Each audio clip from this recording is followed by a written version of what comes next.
Look, let's not kid ourselves. If you wearing an Indiana Fever jersey, you are getting asked about Caitlin Clark. It doesn't matter what the question was supposed to be.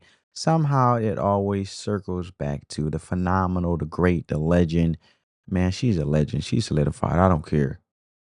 I don't care how early it is. I don't care if it's her sophomore year in the WNBA. I don't care, okay? Now, I don't want to get my blood pressure up, but that's just the spotlight she brings, Caitlin Clark. And honestly, it's not a bad thing. It's what happens when someone literally shifts the entire gravitational pull of the league. But what's more interesting than Caitlyn herself is now her teammates respond to her presence, especially Kelsey Mitchell, man. Kelsey is like the yin to the yang when it comes to Caitlin Clark, in my opinion. Kelsey has been with the fever through the storm.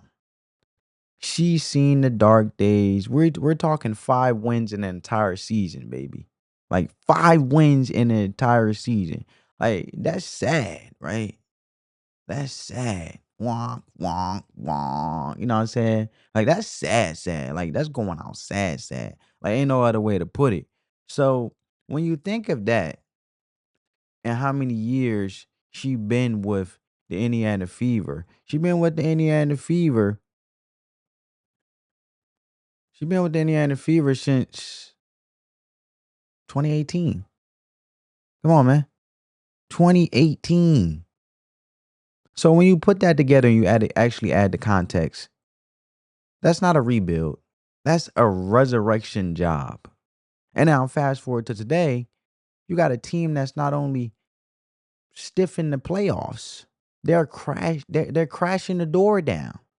But the magic isn't just talent, it's chemistry. It's timing, it's the right pieces coming together. And Kelsey Mitchell knows exactly how important that is.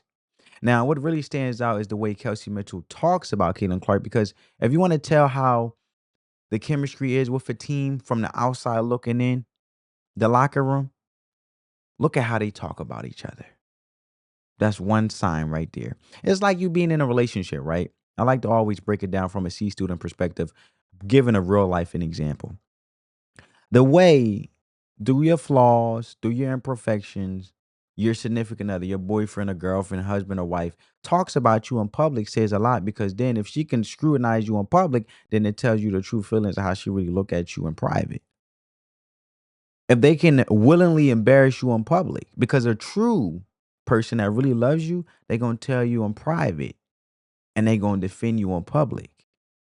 Because they're not trying to embarrass you, but out of love, they're trying to correct you. But that correction is not to be publicized, because they don't care to embarrass you or scrutinize you for public opinion, or to be convicted in a court of public opinion, or to be looked at in a certain light that they're intentionally trying to do by hitting agenda. They're just trying to correct you out of love.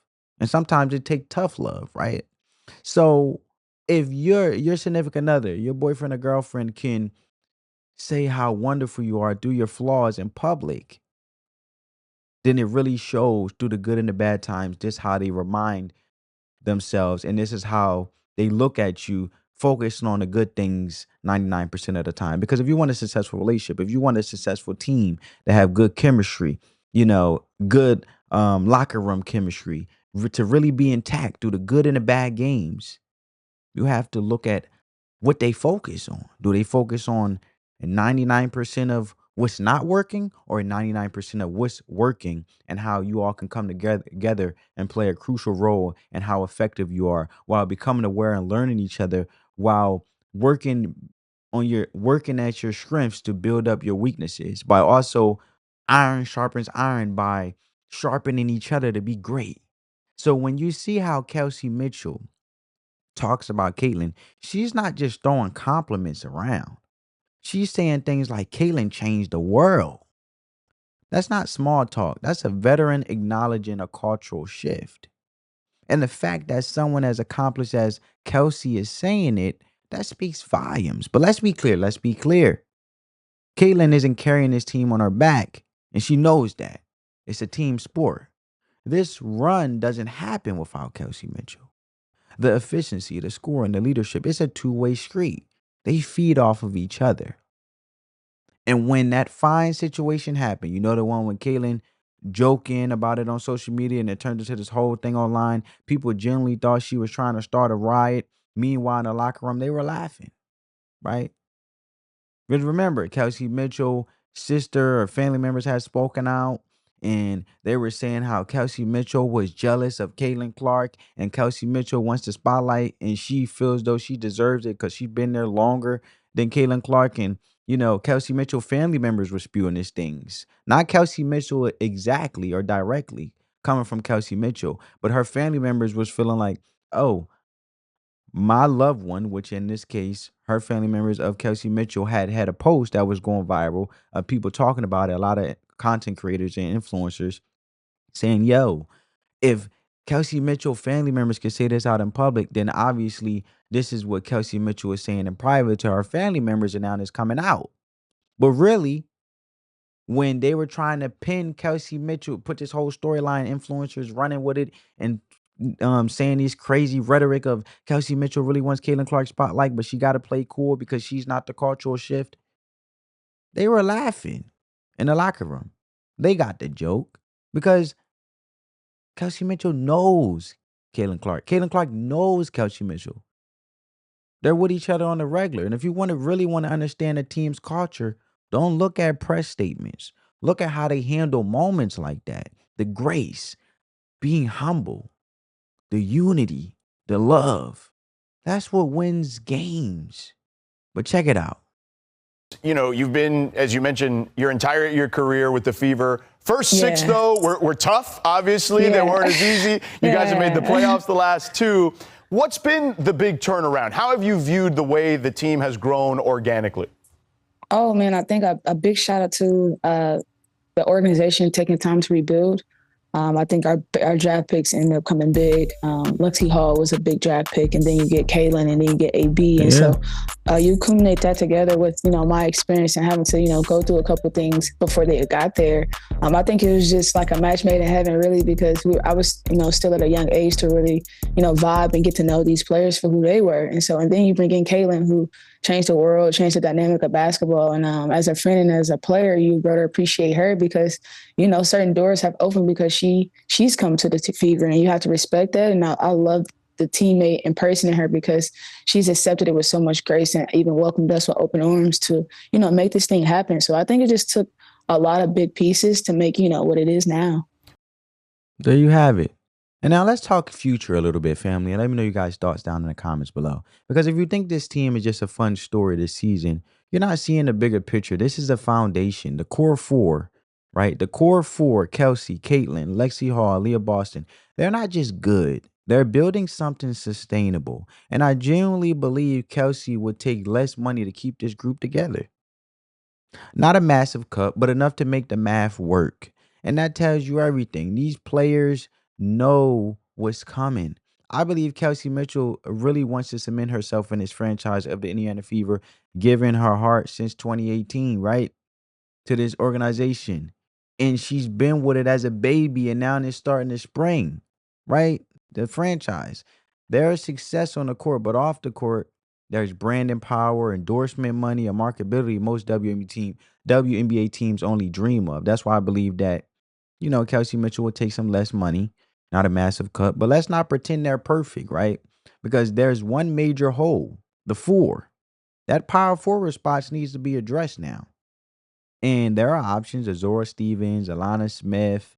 I'll throw a max contract at either of them if they fit the scheme, and Awak Kaur would be ideal, but if she's available in the draft, if you guys don't know who I'm talking about, I could put a face to a name. I'm probably botching the name, but it is what it is. But this is who I'm talking about, family. Over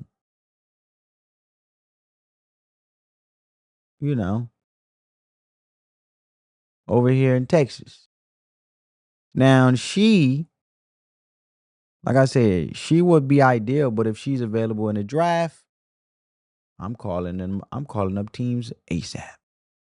Package the 10th pick and the future first. Get it done. Get her done. Get her done. You need that front court piece next to Boston because that's how you take the next step, right? And as for the point guard rotation, that's a tougher call because you got Odessa Sims. She gives you some flexibility. She can slide to the two. But let's be honest, Ari and Caitlin didn't click the way you want them. You wanted we wanted them to, or you want them to. And the Fever need a backup guard who can mirror Caitlin's style without disrupting the rhythm, if you know what I mean. And that shouldn't be priority that shouldn't be, that should be, sorry, family. That should be priority number one this offseason. You know, getting a backup guard who can mirror Caitlin's style, right? You know, scout hard, dig deep, find that comp I can't even say it. Blah, blah, blah.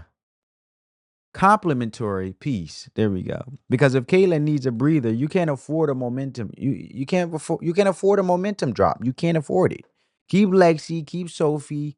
Maybe bring back Aerial Powers for some extra juice off the bench. Um, you know what I'm saying? And let's make this clear though. This team isn't just running it back because they have to. They're doing it because it works. This group isn't built on hype. It's built on trust, on shared goals, and players that want to win together. And that's rare. You can't fake that in this league. So whatever happens the rest of this season, finals run or not, this core is the real deal. And the rest of the WNBA should be paying you've attention, been, as you mentioned, right? But let me know what you guys think down in the comments below. I hope you guys enjoyed this video. Make sure you like, comment, share, and subscribe. Catch you in the next one. Peace.